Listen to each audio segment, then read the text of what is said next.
그들이 갈릴리 맞은편 거라사인의 땅에 이르러 예수께서 육지에 내리심에 그 도시 사람으로서 귀신 들린 자 하나가 예수를 만나니 그 사람은 오래 옷을 입지 아니하며 집에 거하지도 아니하고 무덤 사이에 거하는 자라. 예수를 보고 부르짖으며 그 앞에 엎드려 큰 소리로 불러 이르되 지극히 높으신 하나님의 아들 예수여, 당신이 나와 무슨 상관이 있나이까? 당신께 구하노니 나를 괴롭게 하지 마옵소서 하니, 이는 예수께서 이미 더러운 귀신을 명하사 그 사람에게서 나오라 하셨습니다.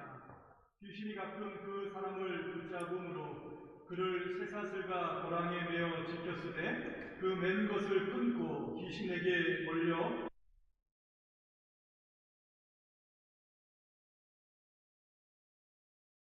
하니 이는 많은 귀신이 들렸습니다. 무적행으로 들어가라 하지 마시기를 간구하더니 마침 그곳에 많은 돼지떼가 산에서 먹고 있는지라. 귀신들이 그 돼지에게로 들어가게 허락하심을 간구하니 이에 허락하시니 귀신들이 그 사람에게서 나와 돼지에게로 들어가니 그 떼가 빗발로 내리다가 호수에 들어가 몰사하거늘 시던 자들이 그 이루어진 일을 보고 도망하여 성내와 마을에 알리니 사람들이 그 이루어진 일을 보러 나와서 예수께 이르되 귀신 나간 사람이 옷을 입고 정신이 온전하여 예수의 발치에 앉아 있는 것을 보고 두려워하거늘 귀신 들렸던 자가 어떻게 구원받았는지를 본 자들이 그들에게 이르매 거라사인의 땅 근방 모든 백성이 크게 두려워하여 예수께 떠나가시기를 구하더라. 예수께서 배에 올라 돌아가실새 귀신 나간 사람이 함께 있기를 구하였으나 예수께서 그를 보내시며 이르시되 집으로 돌아가 하나님이 내게 어떻게 큰 일을 행하셨는지를 말하라 하시니 그가 가서 예수께서 자기에게 어떻게 큰 일을 행하셨는지를 온 성내에 전파하니라. 아멘. 내게 행하신 큰일이라고 하는 제목으로 하나님의 말씀을 증거하도록 하겠습니다. 한 주간 동안도 평안하셨습니까? 네. 한국에 가셨던 분들이 또 건강하게 돌아오셔서 감사드립니다. 잘 돌아오셨는데 돌아오시는 동안에 한국에서는 또 여러 가지 큰일이 있었네요. 큰일을 만들고 오신 것은 아니시죠? 공교롭게 그렇게 됐는데 우리 나라와 민족을 위해서 여러분 생각나실 때마다 계속해서 기도해 주시기를 바라고 기도하셨던 것처럼 순전하게 순적하게 이 일들이 빨리 해결될 수 있도록 그런 마음을 모아주시기를 바랍니다. 이제 성탄절이 되기 전에 4주간을 이제 대림절이라고 이야기하기도 하고요, 대강절, 양림절이라고 이렇게 이야기하기도 합니다. 똑같은 말입니다. 독일에서는 아드벤트라고 이렇게 이야기를 하거든요. 아드벤투스, 이 말은 이제 오다라고 하는 그런 의미를 가지고 있습니다.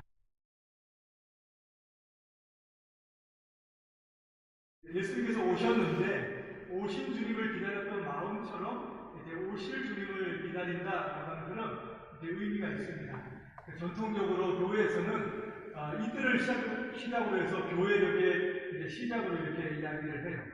물론 이것이 성경에 있는 내용은 아니기 때문에 이것을 모든 교회가 다 지키지는 않지만, 여러분 독일에 사시면서 독일에서는 특별히 이런 기간을 따라가지고 사람들이 문화적으로 이것을 활용하는 것을 여러분 이제 아실 것입니다.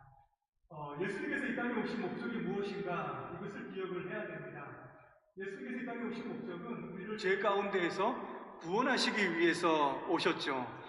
여러분, 구원이라고 하는 것은 무엇입니까? 구원이라고 하는 것, 이것은 예수님께서 우리를 이제 죄로부터 구원하시기 위한 것이다라고 하는 것을 이제 포함을 하고 있는 단어인데요. 오늘 본문에 보게 되면은 구원받았다라고 하는 것이 무엇인지 사실은 오늘 말씀이 잘 드러내어주는 그런 말씀입니다. 이 말씀을 이제 특별히 이 기간에 준비한 것은 아니지만 우리가 성경 말씀을 따라서 보게 되는 가운데에 아마 이 시기와 또 딱 맞는 그런 말씀이 아닌가라고 하는 생각을 합니다. 귀신 들린 자를 하나님께 예수님께서 고쳐주시는 그런 내용인데, 새 복음서가 이것을 다 이제 기록하고 있고요. 특별히 마가복음은 이것을 아주 길게 자세하게 기록을 하고 있습니다. 그만큼 이 말씀이 좀 지닌 의미가 크다라고 하는 것을 알려주는 거죠. 여러분, 먼저 몇 가지를 우리가 생각해 봐야 되는데, 귀신의 존재에 대해서 먼저 생각을 해 봐야 됩니다. 여러분, 귀신의 존재를 믿으십니까? 성경은 귀신의 존재를 부인하지는 않아요. 예수님께서 귀신 들린 사람들을 많이 고쳐주신 이야기가 나오죠. 근데 한국 분들 가운데에서 이 귀신에 대한 잘못된 이해를 가지고 있는 그런 경우들이 있습니다.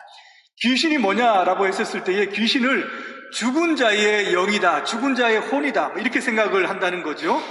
예, 원한을 품은 자가 죽으면은 이제 구천을 떠돈다라고 하는 그런 이야기를 합니다. 그래서 길을 가다가 으쓱하면은 귀신 나타났다. 귀신이 나타나면은 귀신이 머리를 풀고 소복을 입고 피를 흘리면서 나와서 우리 뒤를 쫓아다니면서 사람을 어렵게 한다.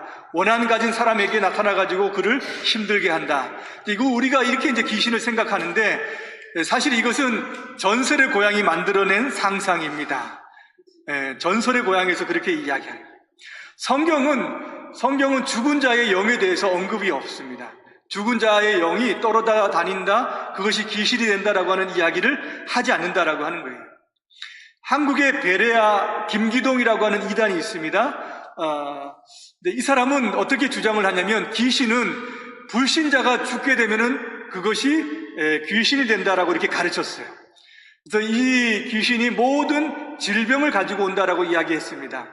그래서 감기가 걸려도 이 귀신이, 또 뭐에 중독이 된다, 마약에 중독이 된다, 술에 중독이 된다, 그것도 귀신이 만들어낸 것이고, 또 자살을 한다, 그것도 귀신이 행하는 일이라고 이렇게 가르쳤습니다.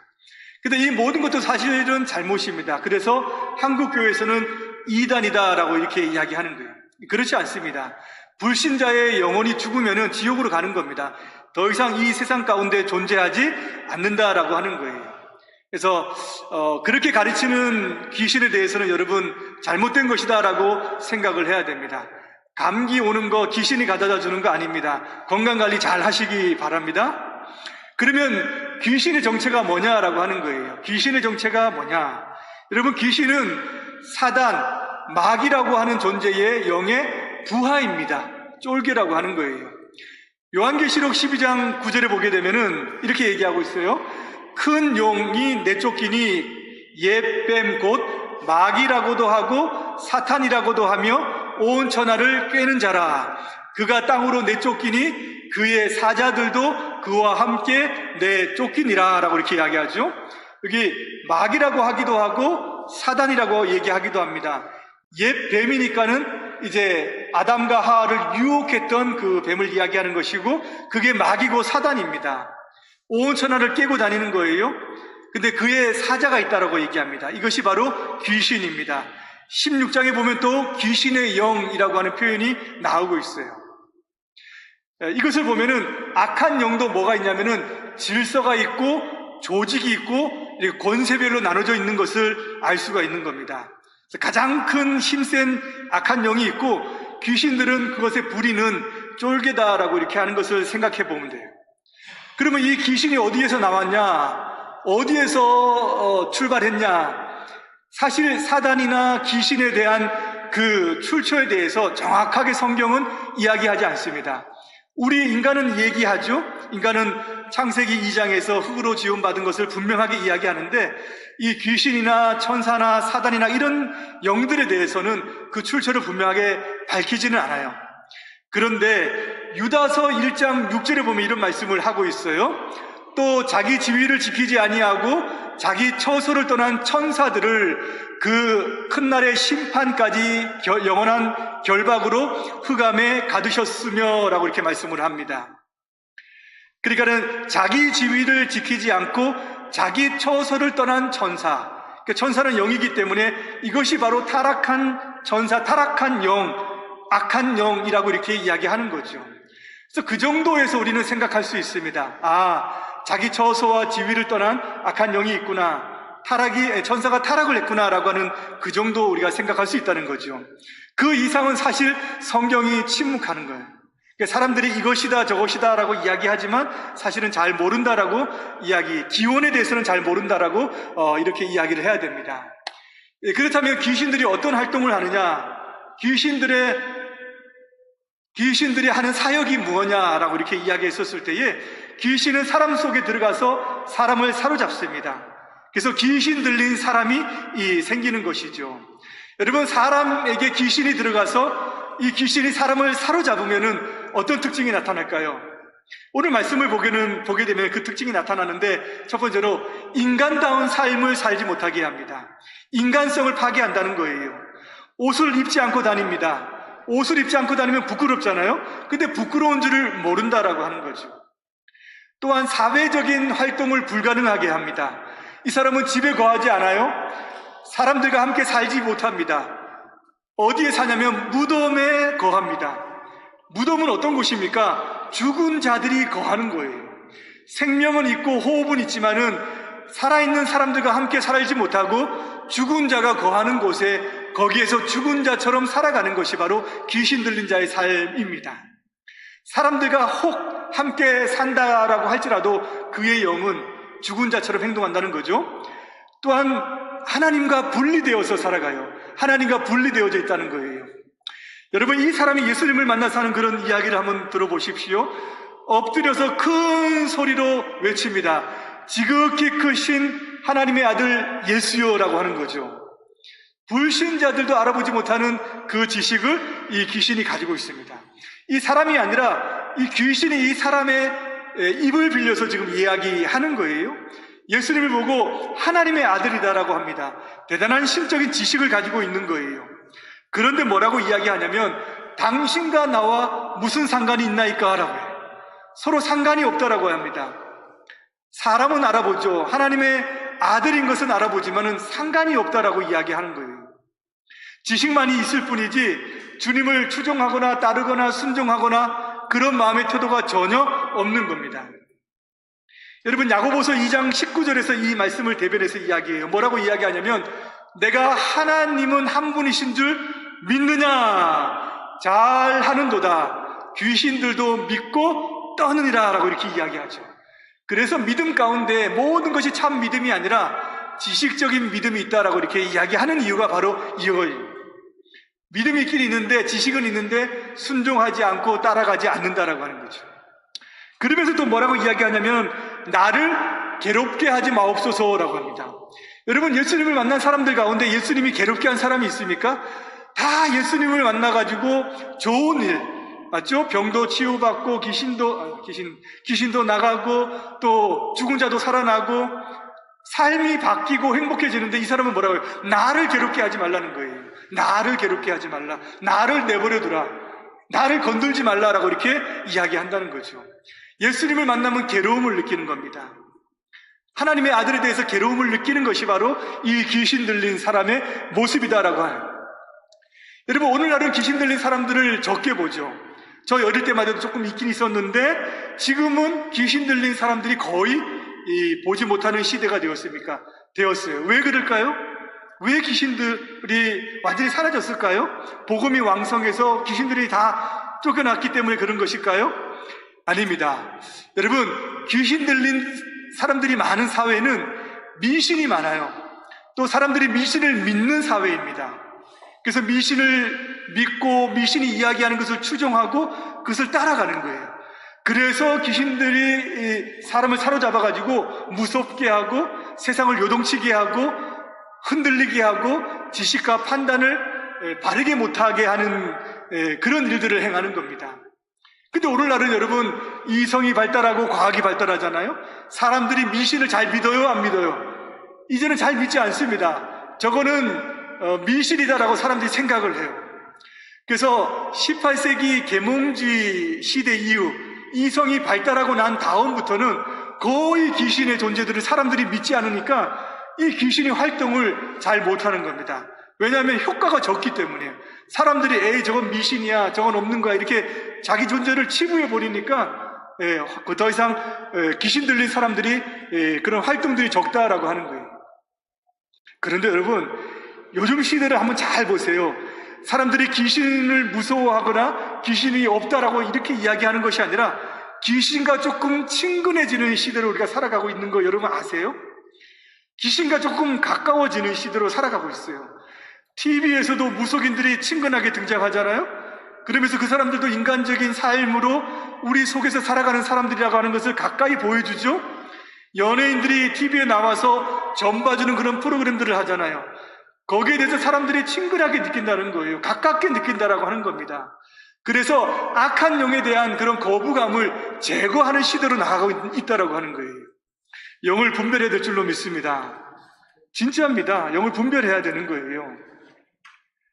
그런 걸 보면서 야, 우리도 한번 가보자 하면서 점치는 것들, 이런 것들 별 대수롭지 않게 생각하고 귀신도 아주 친근하게 생각하는 시대를 우리가 살아가고 있다는 겁니다.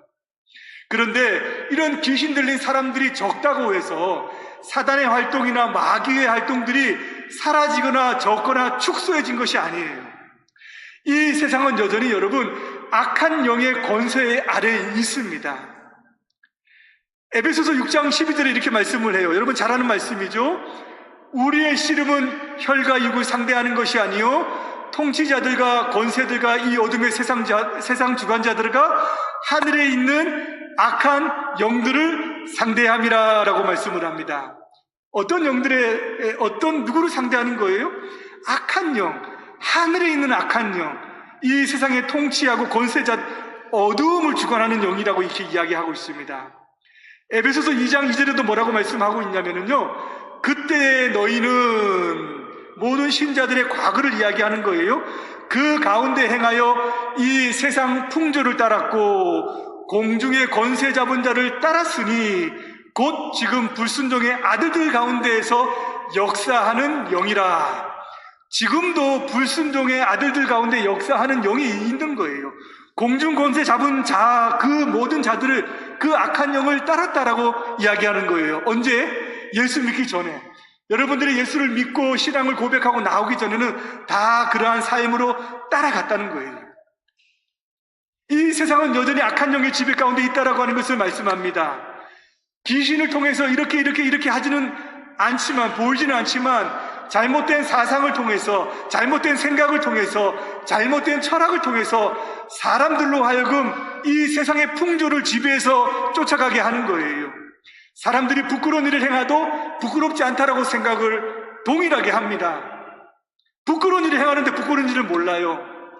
세상을 두렵게 하고요, 세상을 무서운 세상으로 나아가게 합니다. 강력한 폭력이 있지요, 살인이 있지요, 더 악하게 사기치고 사람들을 혼란으로 몰아놓고요, 때로는 사람들을 절망 속에 빠뜨립니다. 삶을 가치 없게 만들어버리고 자포자기하게 만들어요.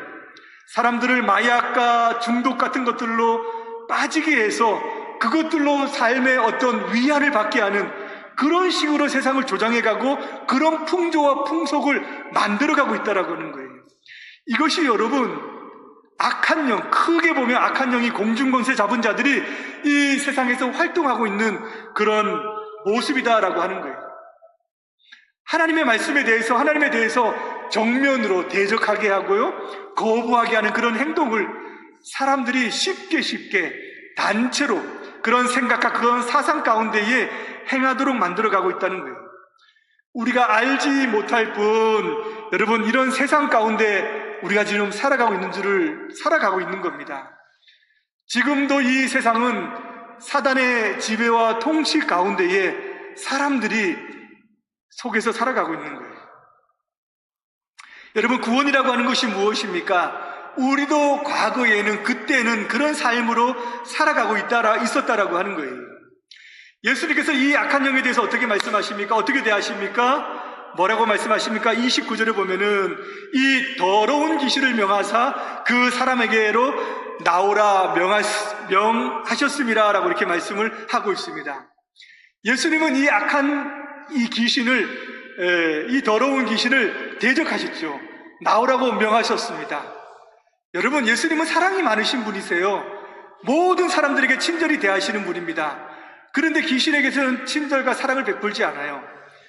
예수님은 귀신을, 악한 영을 대적합니다. 여러분들도 악한 영을 대적해야 될 줄로 믿습니다. 귀신들은, 악한 영들은, 사단들은 대적해야 되는 거예요. 베드로 사도도 그렇게 이야기하는 거예요. 5절 9절에서 너희는 믿음을 굳건하게 하여 그를 대적하라 라고 하는 거예요. 대적하라. 예수의 이름으로 명하노니 더러운 귀신아 물러가라 라고 이렇게 여러분 말씀해야 됩니다. 여러분 속으로 말씀해야 되는 거예요. 더러운 귀신아 물러가라. 예수 그리스도 이름으로 명하노니 물러가라 라고 해야 돼요. 이게 미신적인 게 아닙니다, 여러분. 우리 마음 가운데 우리에게 음란한 마음과 더러운 마음과 또 세상 것을 추구하는 이 세상의 풍조를 따라가는 그런 생각과 그런 것들이 들어올 때에 우리 마음 가운데 이러한 마음, 이런 명령으로 우리가 이겨나가는 거예요. 예수님께서 이 땅에 오신 목적이 무엇입니까? 바로 이 더러운 귀신들, 이 사단의 세력들, 이 악한 영의 세력들을 멸하게 하시기 위해서 오셨다라고 말씀을 하고 있는 겁니다. 히브리서 2장 14절에서 그렇게 말씀하는 거예요. 마귀를 멸하시며 죽음을 통하여 죽음의 세력을 잡은 자 마귀를 멸하시며 라고 이렇게 말씀하는 거예요. 이것이 주님이 행하시는 일입니다. 우리에게 위로 주고 우리에게 평안 주고 기쁨 주고 살아갈 수 있는 힘을 주는 것이 아니라 근본적으로 우리의 영을 잡고 있는 이 세상의 풍속을 잡고 있는 그런 세상의 악한 영을 멸하고 우리를 그 가운데에서 건져내어서 구원하게 하시기 위함이다라고 말씀을 하고 있는 것이죠. 여러분 여기서 봐야 될 것이 뭐냐면은 더러운 귀신을 명하셨다라고 말씀합니다. 여러분 귀신은 어떤 존재인가? 귀신은 더러운 존재예요. 귀신은 무서운 존재가 아닙니다. 천사들도 우리 겁나는 존재가 아니라 천사들도 우리가 부리는 영이에요. 부리는 영. 우리를 돕고 우리에게 수종 들게 하기 위해서 하나님께서 보내신 그런 영이 천사입니다. 귀신은 더러운 영이에요. 왜 더럽다라고 하시는지 아십니까?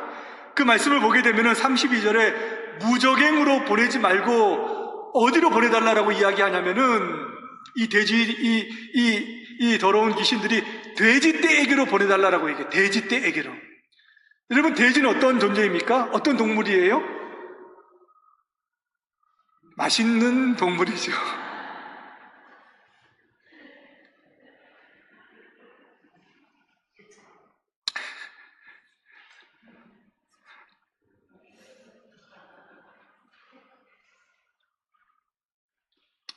귀신 얘기를 하니까 너무 진지하게 들리는 예. 이 돼지는 구약 성경에서 가장 부정한 그런 동물입니다. 정결치 못한 동물이 바로 이 돼지예요. 여기 지금 예수께서 도착하신 이 땅이 거라사 지방인데 거라사 지방은 지금 유대인들이 살고 있는 이스라엘 백성들이 살고 있는 그 땅과 다른 이방인들이 거주하는 그런 지역입니다. 이 돼지들이 지금 이방 우상의 제물로 바쳐졌을 것이다 라고 이렇게 여겨지는 거예요. 더럽고 부정한 곳으로 자기 자신을 지금 보내달라고 이렇게 이야기하는 거예요. 깨끗한 곳으로 절대 가지 않습니다. 여기서 여러분 기억해야 되는 거예요. 귀신은 어떤 곳에 거하느냐? 더러운 곳에 거한다라고 하는 거예요.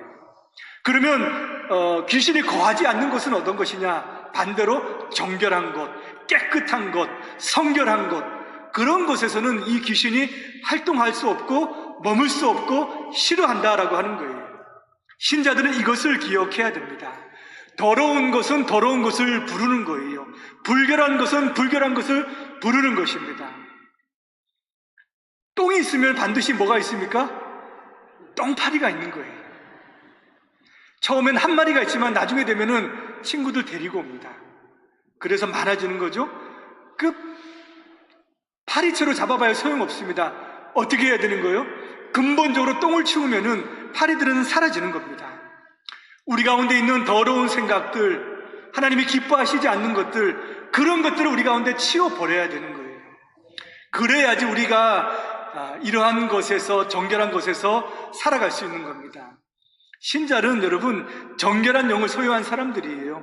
하나님의 영을 소유한 사람들입니다. 성령을 따라서 살아가는 사람인 줄을 믿습니다. 하나님 나라에 속해 있는 거예요. 그래서 구원이라고 하는 것은 이렇게 귀신 들린 자에서, 귀신의 영역에서, 세상의 영역에서, 사단의 영역에서 꺼져 나와서, 데리고 나와서 하나님의 나라로 옮겨진 것이고, 거룩한 빛의 나라로 옮겨진 것이 바로 구원이다라고 하는 것을 여기에서 보여주는 거예요. 음란하고 더럽고 추악한 정욕과 또 육욕과 세상의 모든 욕심 가운데에서 건져내어서 깨끗하고 정결하고 성결한 하나님의 나라로 옮겨진 것이 바로 구원이다라고 하는 것을 여기서 보여주는 것이죠. 빛에 거하시는 여러분의 삶이 되시기를 주님의 이름으로 축복합니다. 여러분, 귀신 들린 사람들이 온전해졌어요. 귀신 들린 사람이 온전했습니다.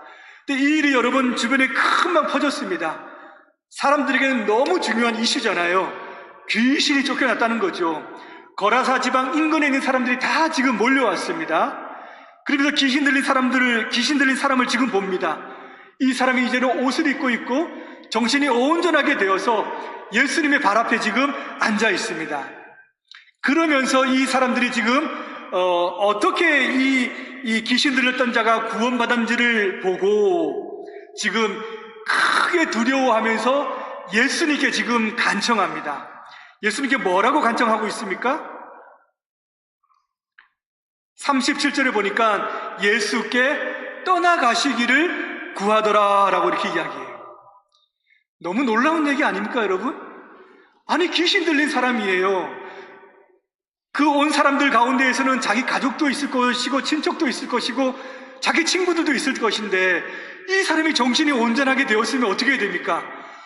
고맙다라고 이야기해야 되는 거죠. 감사하다라고 이야기해야 되는 거죠. 아니, 어떻게 이런 일이 있을 수 있느냐고, 이런 능력이 어떻게 있을 수 있느냐라고 하면서 우리 식사라도 함께 하자라고 이렇게 이야기해야 된다는 거예요. 그런데 떠나가시기를 간구했다라고 이야기합니다.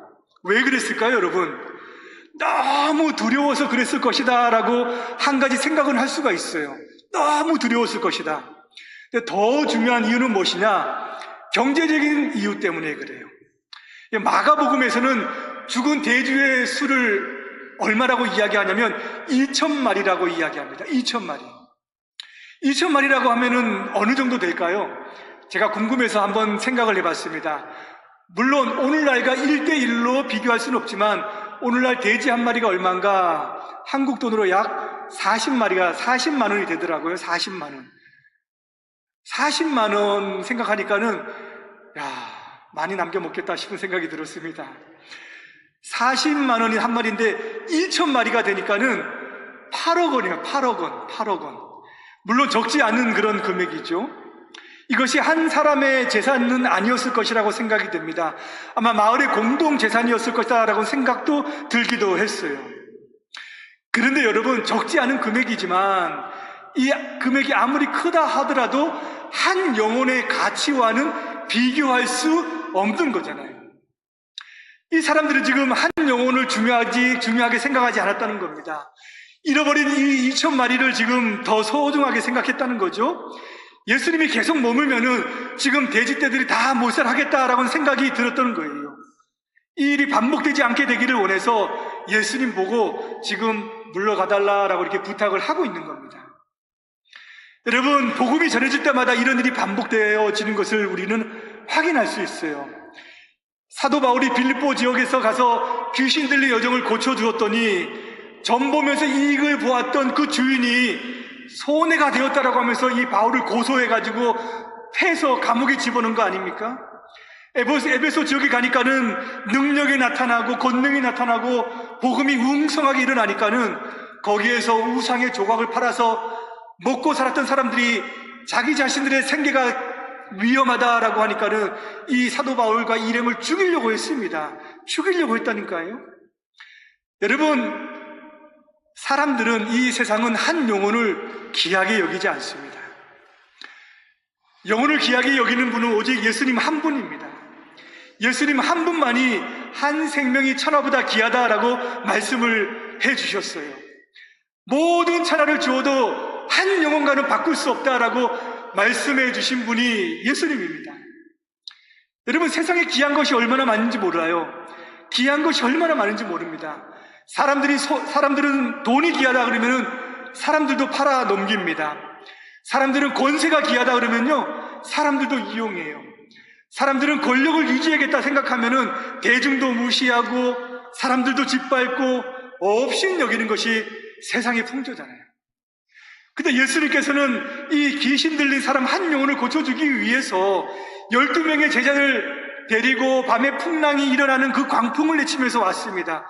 제자들도 뭣도 모르고 그냥 믿음 없다라고 책망도 듣고요.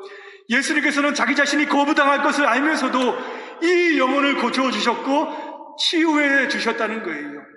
이 영혼의 자유와 이 영혼의 온전함과 이 영혼의 회복의 마음을 두신 것은 오직 예수님 한 분밖에 없다라고 하는 거예요. 8억의 가치, 아니 그보다 더 높은 가치가 있다라고 하더라도 여러분, 한 영혼의 가치와는 비교할 수 없는 겁니다. 예수님께서는 십자가의 죽으심으로 말미암아 한 영혼의 가치가 얼마나 귀하냐라고 하는 것을 보여주셨잖아요.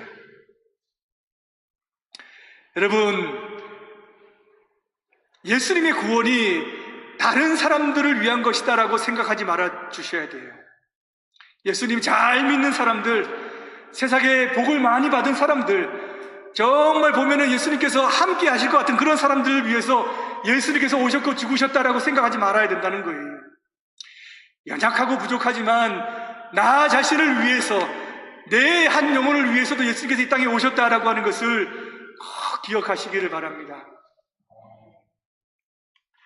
예수님께서 나 자신을 위해서 위대한 일을 행하셨다라고 하는 것을 잊지 말아야 되는 거예요.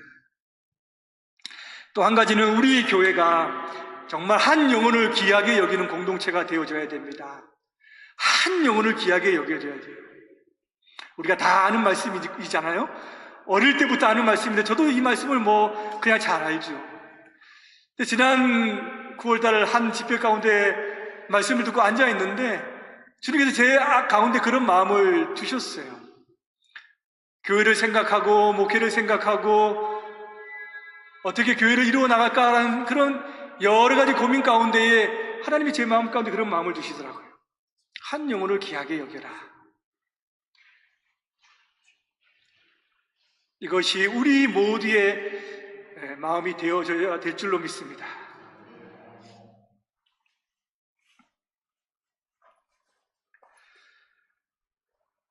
세상이 힘들고 지치고 또 상하고 위로받기를 위하는 이들에게